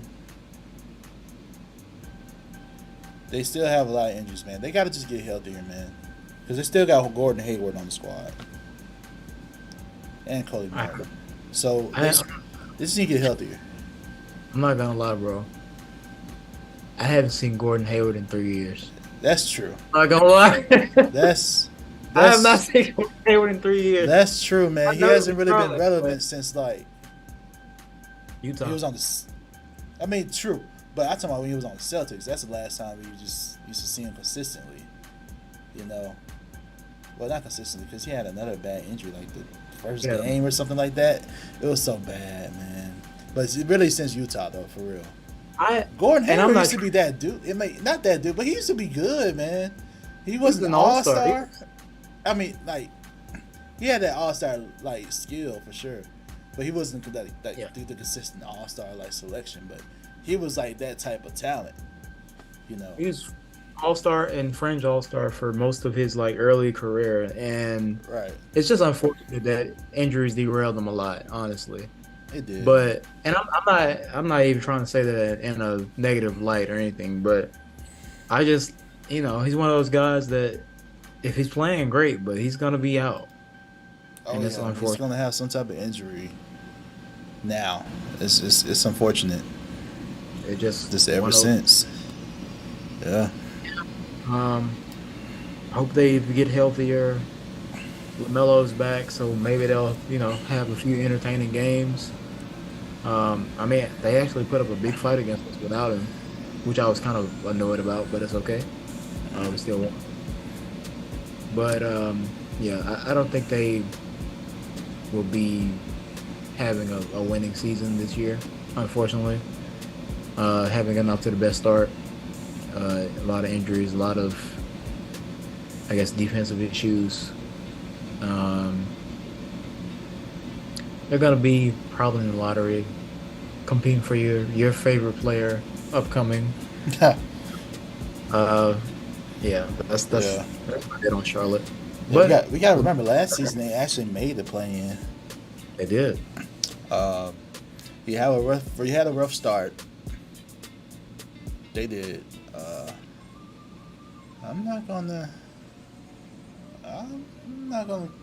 count. Well, there are some teams in the East that I did not think would be doing well as they are right now. Someone's gonna have to just bottom out. But you know what? I'll say they can make the play-in. To get in play, you just need top 10. That's all you need. Like, I can see them getting like one of those bottom seeds, 9-10 seed. Compete. Go and play. That's all you need. So, I'll go out on a limb. I may be wrong. I'm not confident in that projection at all, but I'm not confident at all in that projection, but I'll give it to him. Okay. I'll give it to him. I'm not giving it to him. I don't blame you. I don't blame you, but sorry. I'm just trusting that LaMelo coming back, they'll find their stride and maybe they'll pull out some trades. I don't know. We'll see. It's not impossible, so we'll see. No, it's not at all. Not at all. Give me your take on the Atlanta Hawks. This team they have a lot of potential. A lot of it. Obviously, I love the acquisition of DeJounte Murray. He's brought a great two-way production to Atlanta. John Collins has been shooting well right now. I think they're third in the East, 9-5. So I think that they shocked the world a couple seasons ago, making the conference finals and pushing Giannis and them. So I'm thinking that they're gonna be at least top 4 to 5 seed in the East. Um, I really like their team a lot. Young, talented, athletic, great shooter, and Trae Young just can take over a game pretty instantly. And like I said, Murray, and you have Hunter, who I think is a great two-way player as well. They have a talented roster, and they're young, so I think they'll if not this year, they'll be even better next year if they keep it together and just grow.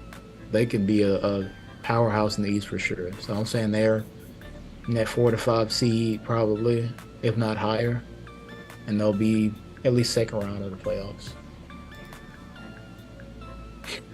Yeah, it's not a bad prediction at all. Not bad. They definitely have potential to do some great things this season. Okongwu has been very much improved. Very much improved, man. Like could compete for starting job type stuff. You know. Clint. That's what I'm saying. That's been that impressive. So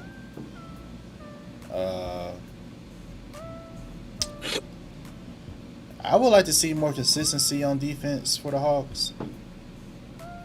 That's about the only thing for me. They've currently been outscored by 4 points per game, which is like the third worst mark in the NBA.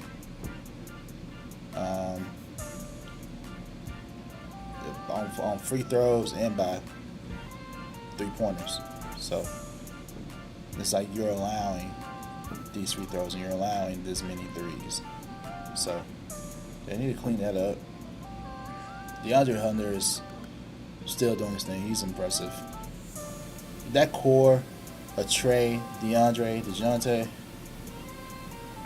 just keep that going as long as you can. You ain't got John Collins, like you said, just doing well from beyond the arc.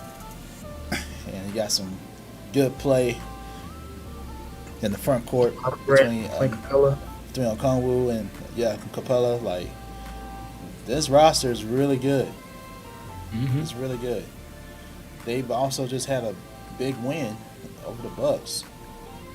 So, yeah. I like the Hawks. They'll be firmly in the playoffs for sure. Yeah, it's going down as far. I can see them. I can see that view, like second round. They should be in the second round. I can see that.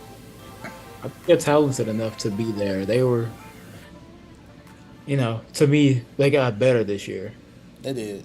Although they didn't make it last season. Yeah. But they're still. Not like they make Bill as a coach. Yeah, I do. I respect him a lot as a coach. I give you that. I respect him a lot as a coach. Let's talk about the last team, the Magic. This team, of course, lottery in the running for the Wemby sweepstakes.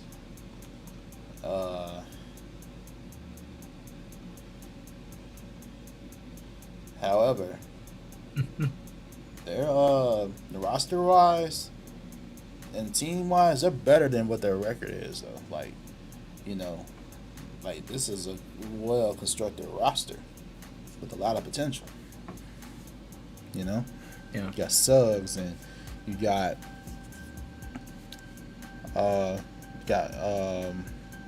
Wagner as well, man. You got like a lot of good talent on this team. It's like I feel like they should be competing, just based on the talent. And of course, you got number one overall draft selection. He's balling out. It's just like they're just a young team. They need time to gel, but I feel like give it time, they'll be there. They'll get there. They'll get there. But right now, I do not project them in the playoffs, playing, nothing like that. No, same here. They are definitely in the women's sweepstakes, unfortunately, but their roster is very impressive. Like their roster is good, man. Like really They have good. they have a team. They just have to figure out how to win games. They do, man. Obviously, everybody has to figure out how to win games, but this team to me could be really fun to watch. It could be really like productive as a team because they have dynamic bigs. Paolo Banchero, that dude is Mm-hmm. hands down right now rookie of the year, and I think that For sure. obviously we didn't get to see Chet this year. Unfortunately. Jabari Smith has been playing well, but Paolo Banchero looks like he looks like a vet in the league, just doing whatever he wants to do. He's probably averaging over 20 points per game. He looks really good. So I'm really his size and what he can do with that size is his bag is deep for yeah. He's impressive, man. I like this kid a lot. So yeah. I just hope that they build around him very well. I like Bol. I'm glad to see him playing. Oh yeah, too. Yeah, I forgot about Bobo. Yeah. Mm-hmm. He's been. They have a big team. They have a big lineup of guys out there. They do, man. That team, it's deep, man. You got T. Ross, Cole Anthony, who's been out, but they have a lot of potential, man. Like and Jonathan Isaac, who's going to be back. He'll be back at some point. Yeah. They still got Mo Bamba on the squad. Mo Bamba, like they have bigs. R.J. Hampton, they got shooters on the squad. They got Gary Harris. They got Fultz, man. They got talent, man. Cole Anthony, like come on, man. They got ballers. They got players on this team, man. Yeah, this just has this. I don't know what's going on with them. They should be better, like you said, but they're right now bottom of the league, and it's like, dang, y'all have an interesting team. Like just that lineup of big men. They have all. They could basically start all 6'9" plus tall guys and be good. They could, man. But we'll see. We'll see where they go. I obviously it's not their year this year, but I'm gonna keep my eye out for them in the next 2 or 3 years. Like I feel like they could be developing into something more than, you know. They can. I forgot to mention Wendell Carter, man. They got talent. I'm sure they're gonna make some moves, and they probably won't all be together down the line. But it's like, if those guys can figure it out, that could be just interesting. Because I'm like, we don't have a team of bigs like that. Like they have like all that team. 6'11" guys. Yo, I'll be on a watch for that team. Like give it about 2 years. Yeah, give it about 2 years. They'll be like in the top of the league discussion, like competing seriously for a championship and playoffs, bro. Like give about 2 years. Yeah, they just need a good veteran to like lead them. They need some good veteran presence too. They do.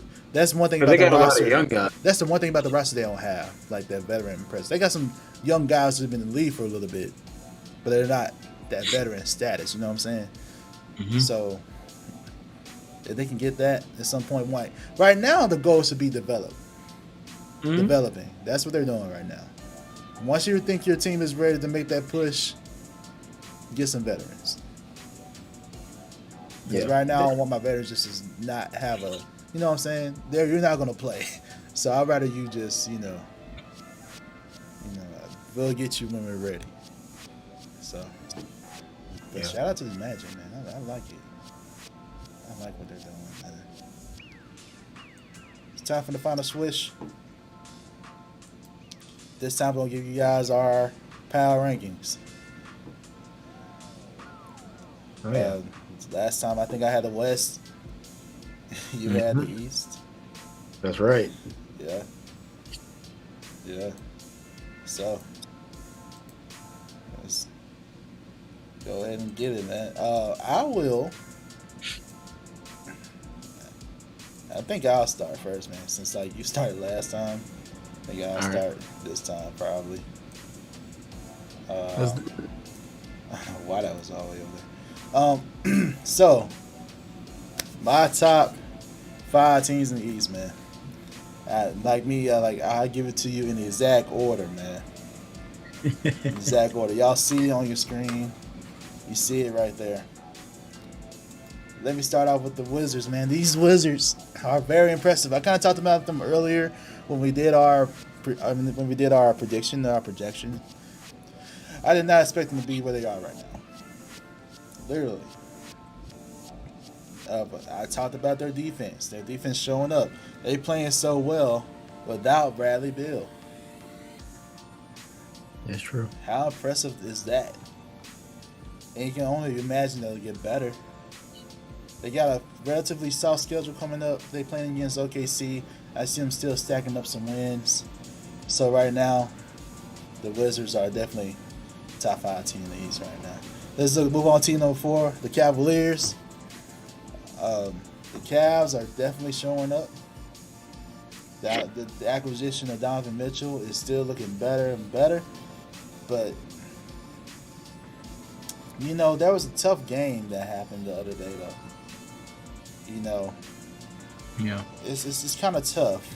They had a rough stretch. They had a rough stretch of losses. They did.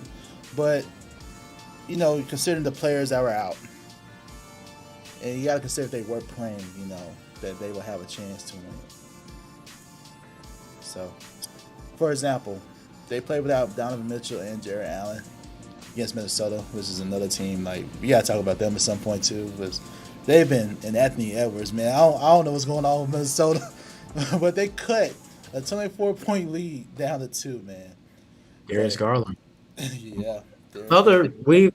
Shout out to Darius Garland. My bad for Sure. interrupting. No, you good, man. Go ahead. We were shining a light on Embiid's 59, but Darius Garland went He did in. go off, though. He did. I Same forgot. night. We did shout him out. 51. 51. Shout out to 51. DG. Oh, but yeah. 51. But that's just the fact you have that type of player you have a Darius Garland who has potential to go off of 50. You got Donovan Mitchell, who I believe can still do the same. You just got a lot of talent. Even though they had a rough stretch of games, they're still competitive for me in the East. They're still one of the top teams in the East. I'm not taking that away from them. They're still in the tops of the league defensively and offensively. They're 3rd in offensive rating right now. They're 4th in the defensive rating. So, yeah. Cavs, number 4. Number 3, this could be a lot of recency bias, honestly, but I got to give it to the Sixers, man. It's probably a lot of recency bias, man, with Joel Embiid.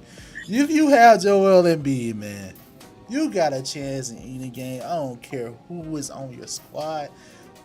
You cannot guard this man. You cannot guard him. Whether it's on the perimeter or inside. James Harden is that dude. And the Sixers were playing without James Harden. He's still sidelined. But this team, Joel Embiid, has been dominant. And that dominance deserves a spot on this list automatically. So Definitely. if you ask me, I only have a lot of stats to really say on the Sixers like that. I really don't. But my main reason, if you ask me, is Joel Embiid. That's be my answer every day, all day. Joel That's Embiid. right there. Joel Embiid. That's it. Sure will. That's it. All right, let's get to the top 2. I got the Celtics. The Celtics have been playing very well. Still, despite the circumstances. They've been very, very impressive. Tatum is still that dude. He's a superstar. Firmly a superstar, continuing that path from last year, from the playoffs. This team is doing very well playing team ball. Like, ranking high in assists. They're number 1 currently in offensive rating. And then they do need to improve a little bit defensively. They do. They need to improve a little bit, but still, this is a top team. They have a very soft schedule coming up. However, I did make this list before this game. They had it tonight against OKC.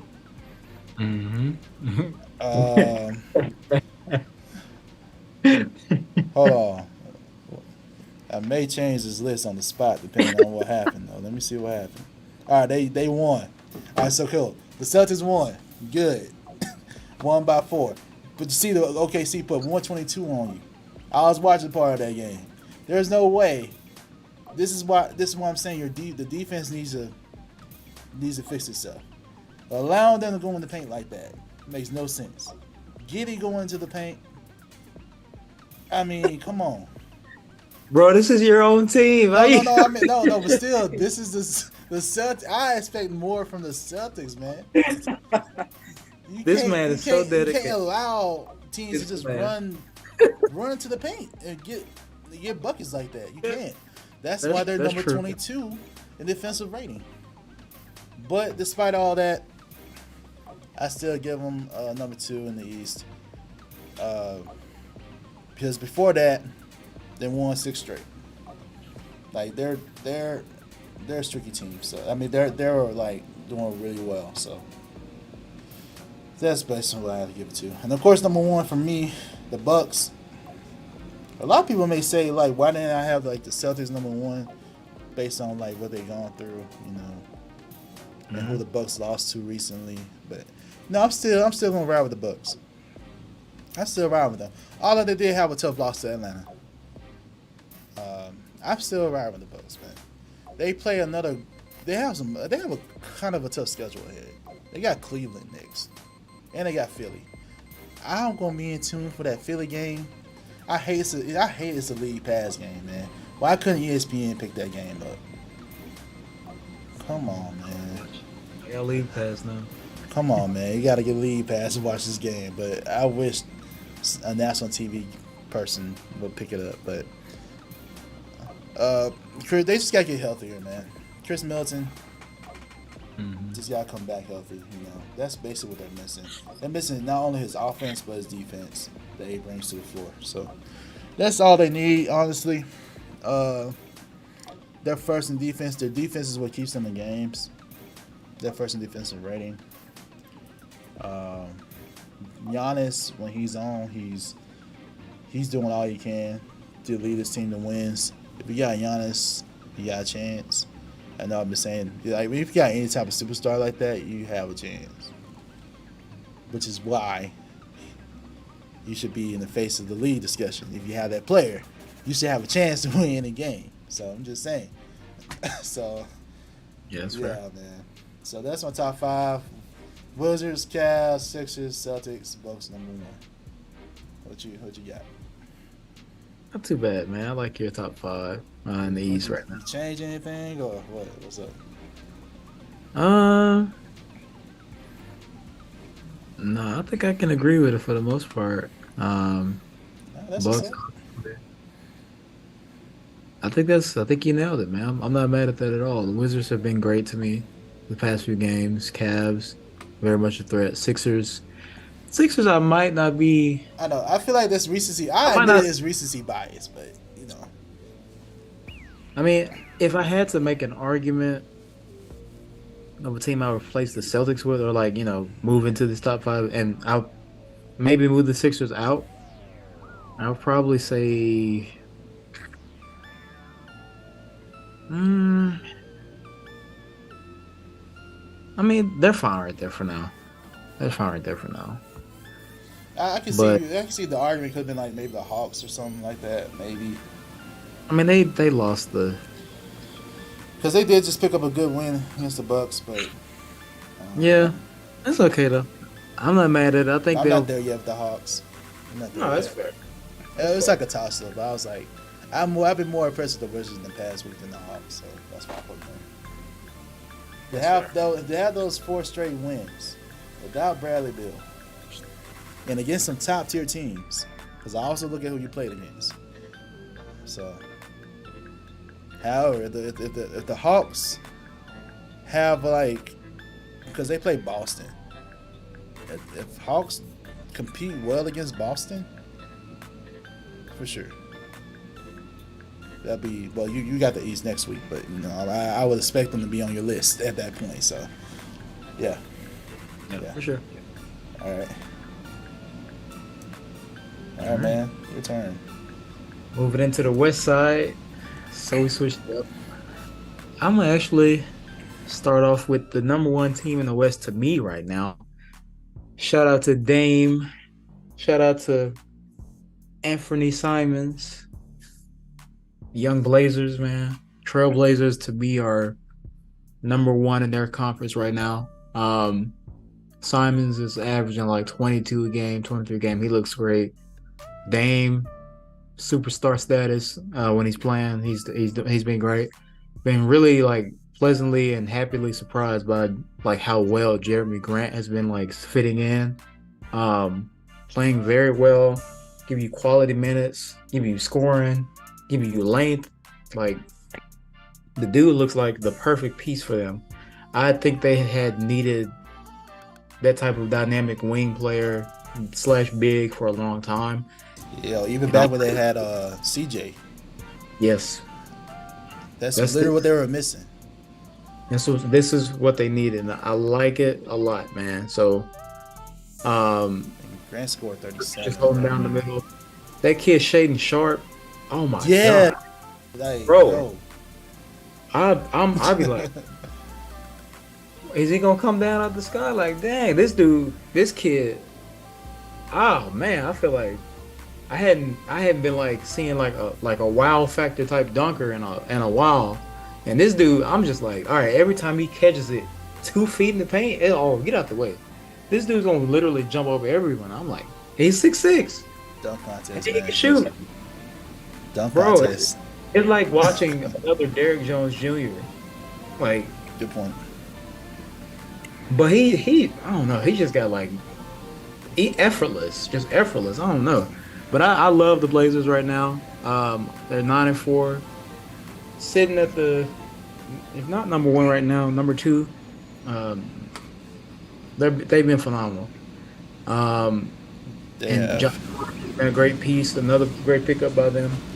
Nazir Little, they have a good team right now. So they also, I was also very mad about this, but they beat my guys in Miami. Yeah, they did. Buzzer beater. That was a thing to watch, and I'm like, oh man.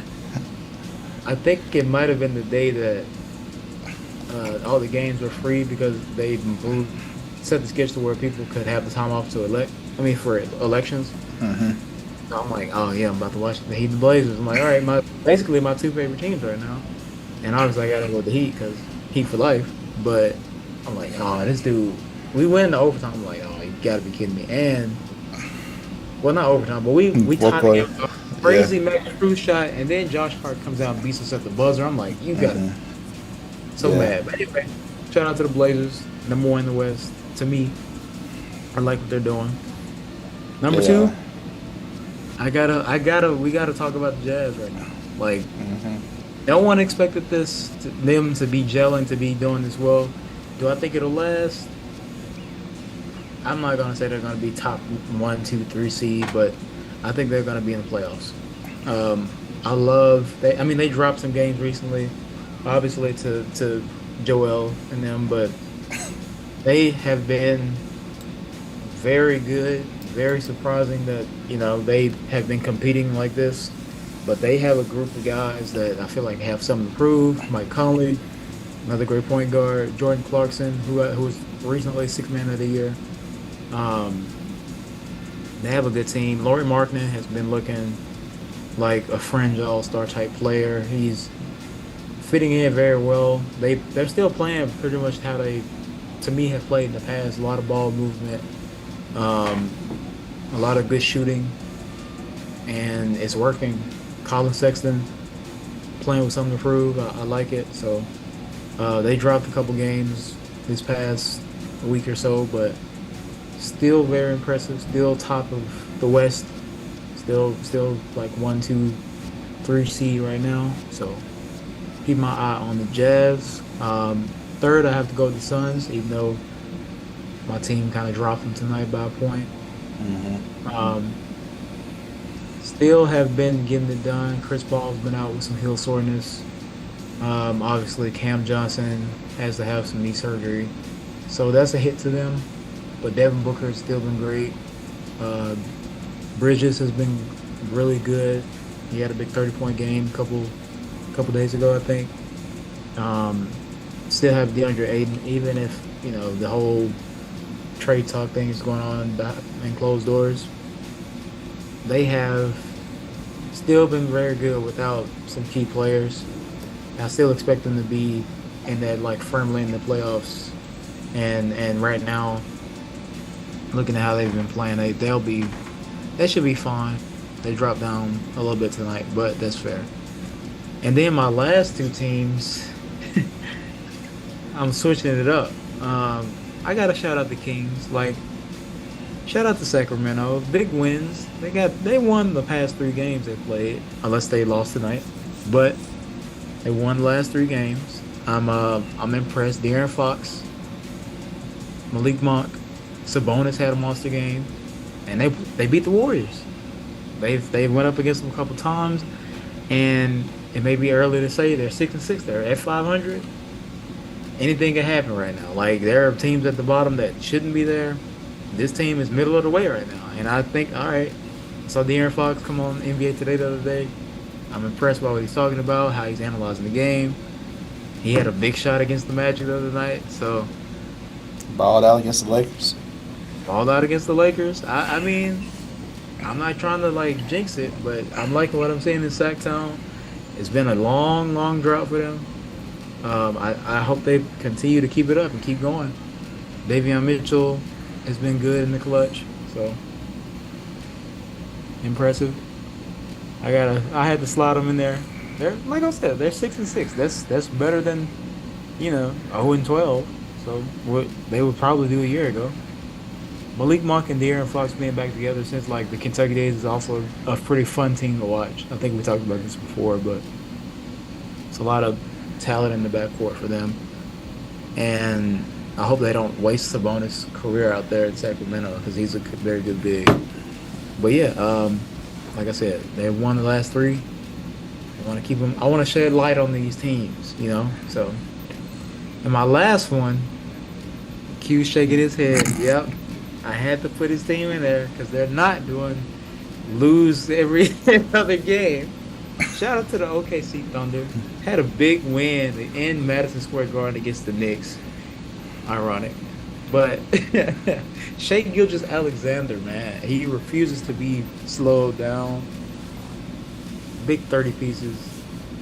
I don't expect them to be keeping this up by any chance. I don't know if they even make the playoffs. But I'm impressed. They've had some good wins the past week, so I had to slide them up there. I had to put them in there. And just to make sure Q knows that this team is not going away. They're we can compete. So I love that Shai's just been a phenomenal player. I also want to see him just flourish. And yeah, Josh Giddey getting buckets. I like the fight. I'm not a fan of tanking the season. I'm like, all right, go out there and compete. Go get some games in. So I had to throw them in there for moving up in the winning column a little bit. Shout out to the Thunder. And you just basically lying to the people, bro. The last 2, I can understand why you probably don't want to put the Grizzlies in there because their injuries they suffer, and then the loss they had to the Wizards. I can even understand the Mavs because they also lost to the Wizards. Mm-hmm. But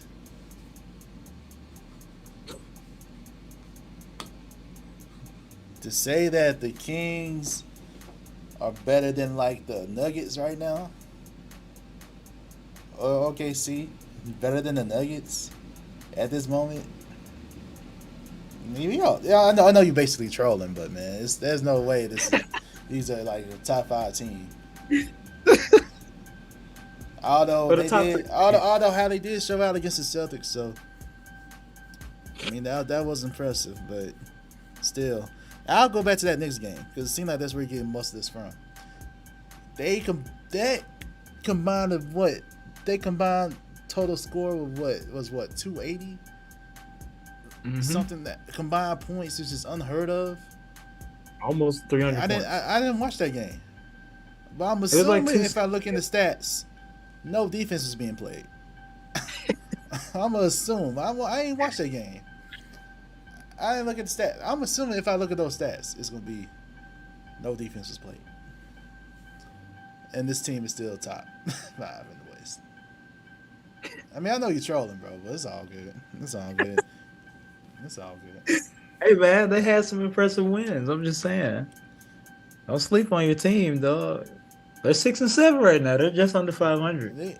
They're not losing 5 games for every one they win. So I know they you know. I know where they at. I mean, it's all good. They lost tonight. They'll lose tomorrow. They'll lose to the Grizzlies. And they'll lose to the Knicks. They fine.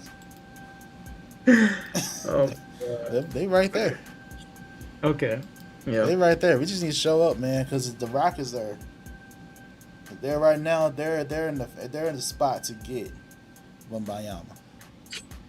Right now, the Rockets and the Lakers are in there somehow. Yeah, the Lakers are very much there, but they won't get him. So I don't know, man. Well, very good show, man. Very good show. A lot of content for the people to chew on, man. If y'all have any comments or opinions, anything you want to share, let us know in the comments. Post it, share this stuff on whatever platform. Let people hear the word. We appreciate y'all's support, though. Keep watching these games. We appreciate y'all, and we'll be back next week. Oh yeah, for sure. Appreciate y'all for tuning in, man. Like you said, feel free to like, share, comment, subscribe to the page on YouTube, Swish Masters Podcast. Let us know your top 5. I still got Braun in mind. Do you agree? Yeah, really talk about that, y'all. I want to hear y'all's opinion on that. Is he still a top 5 player in this league right now?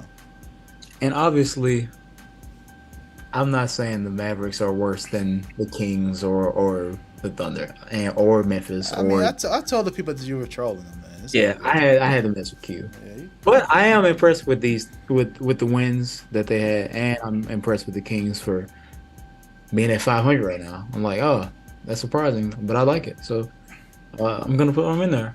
Yeah. But yeah, be sure to mess with us on all pages, on all platforms. Sure. Be on the lookout for new music. I got some new stuff dropping this week on YouTube. Straight Stone is dropping some new videos soon, so look out for it. We appreciate y'all and see you in the next one. Yeah, peace.